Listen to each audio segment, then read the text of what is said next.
ಪಾಳಿ ಮೂಲಕ ವೇದಿಕೆಗೆ ಹಾರ್ದಿಕವಾಗಿ ಸ್ವಾಗತವನ್ನ ಕೋರ್ತೇನೆ.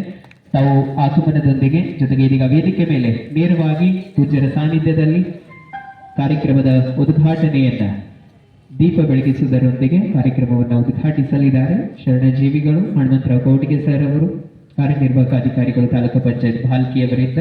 ಈ ಸಂದರ್ಭದಲ್ಲಿ ಅಕ್ಕಮಹಾದೇವಿ ಜೀವನ ದರ್ಶನ ಪ್ರವಚನದ ಉದ್ಘಾಟನಾ ಸಮಾರಂಭ ದೀಪ ಬೆಳಗಿಸುವುದರ ಮೂಲಕ ಕಾರ್ಯಕ್ರಮದ ಉದ್ಘಾಟನೆಯನ್ನ ಇದೀಗ ನೆರವೇರಿಸಲಾಗುತ್ತದೆ. ಓಂ ಶ್ರೀ ಗುರು ಬಸವಲಿಂಗಾಯ ನಮಃ. ಓಂ ಶ್ರೀ ಗುರು ಬಸವಲಿಂಗಾಯ ನಮಃ. ನೀವೆಲ್ಲರ ಜೋರಾದ ಚಪ್ಪಾಳೆ ಮೂಲಕ ಇಂದಿನಿಂದ ನಿಜಕ್ಕೂ ಅಕ್ಕ ಮಹಾದೇವಿಯವರ ಕುರಿತಂತೆ 21ನೇ ತಾರೀಕಿನವರೆಗೆ ನಮಗೆಲ್ಲರಿಗೂ ಜ್ಞಾನ ತನ್ನ ಈ ಸಂದರ್ಭದಲ್ಲಿ ಪ್ರವಚನದ ವಾಣಿಯಲ್ಲಿ ಪೂಜ್ಯ ಬಸವೇಶ್ವರಿ ತಾಯಿಯವರು ಗುಣಪಡಿಸಲಿದ್ದಾರೆ. ಈ ಸಂದರ್ಭದಲ್ಲಿ ಪೂಜ್ಯರ ಸಮ್ಮುಖ ಅವರ ದಿವ್ಯ ಉಪಸ್ಥಿತಿಯಲ್ಲಿ ಕಾರ್ಯಕ್ರಮದ ಉದ್ಘಾಟನೆಯನ್ನ ನೆರವೇರಿಸಿದ್ದಾರೆ. ಬೆಳಗುತ್ತಿರುವ ದೀಪದಂತೆ ನಮ್ಮೆಲ್ಲರ ಬದುಕಿನಲ್ಲಿ ಬೆಳಕಾಗಲಿ ಎನ್ನುವ ಸದುದ್ದೇಶದೊಂದಿಗೆ ದೀಪ ಬೆಳಗಿಸಿ ಉದ್ಘಾಟನೆಯನ್ನ ನೆರವೇರಿಸ್ತಾ ಇದ್ದಾರೆ ಹನುಮಂತರಾವ್ ಕೌಟಿಗೆ ಸರ್, ಕಾರ್ಯನಿರ್ವಾಹಕ ಅಧಿಕಾರಿಗಳು, ತಾಲೂಕು ಪಂಚಾಯತ್ ಭಾಲ್ಕಿ.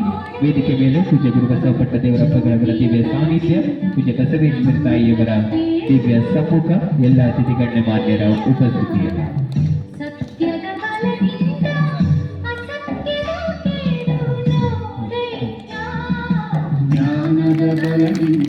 ಅಜ್ಞಾನದ ಕೇಳು ನೋಡಯ್ಯ, ಜ್ಯೋತಿಯ ಬಲದಿಂದ ಮಂತ್ರದ ಕೇಳು ನೋಡಯ್ಯ. ಜ್ಞಾನದ ಬಲದಿಂದ ಜ್ಞಾನದ ಕೇಳು ನೋಡಯ್ಯ, ಜ್ಯೋತಿಯ ಬಲದಿಂದ ಮಂತ್ರದ ಕೇಳು ನೋಡಯ್ಯ. ಹೀಗೆ ಎಲ್ಲರ ಬದುಕಿನಲ್ಲಿಯೂ ಬೆಳಗುತ್ತಿರುವ ದೀಪದಂತೆ ಸಮಾಜಕ್ಕೆ ಬೆಳಕಾಗಿ ಎಲ್ಲರೂ ಬದುಕಲಿ ಎನ್ನುವ ಸದುದ್ದೇಶದೊಂದಿಗೆ ಜೊತೆಗೆ ಈ ಒಂದು ಕಾರ್ಯಕ್ರಮದ ವೇದಿಕೆ ಮೇಲೆ ಇದೀಗ ದೀಪ ಬೆಳಗಿಸಿ ಉದ್ಘಾಟನೆಯನ್ನು ನೆರವೇರಿಸಿರುವ ಹನುಮಂತರಾವ್ ಕೌಟಿಗೆ ಸರ್ ಅವರಿಗೂ ಎಲ್ಲರಿಗೂ ಮತ್ತೊಮ್ಮೆ ಅನಂತ ಶರಣಾರ್ಥಿಗಳು. ಇನ್ಮುಂದೆ ಇಂದಿನ ಕಾರ್ಯಕ್ರಮದ ಉದ್ಘಾಟಕರಾಗಿ ಆಗಮಿಸಿರುವಂತಹ ನಮ್ಮ ಹನುಮಂತರಾವ್ ಕೌಟಿಗೆ ಸರ್ ಅವರಿಗೆ ಪೂಜ್ಯ ಅಪ್ಪಗಳ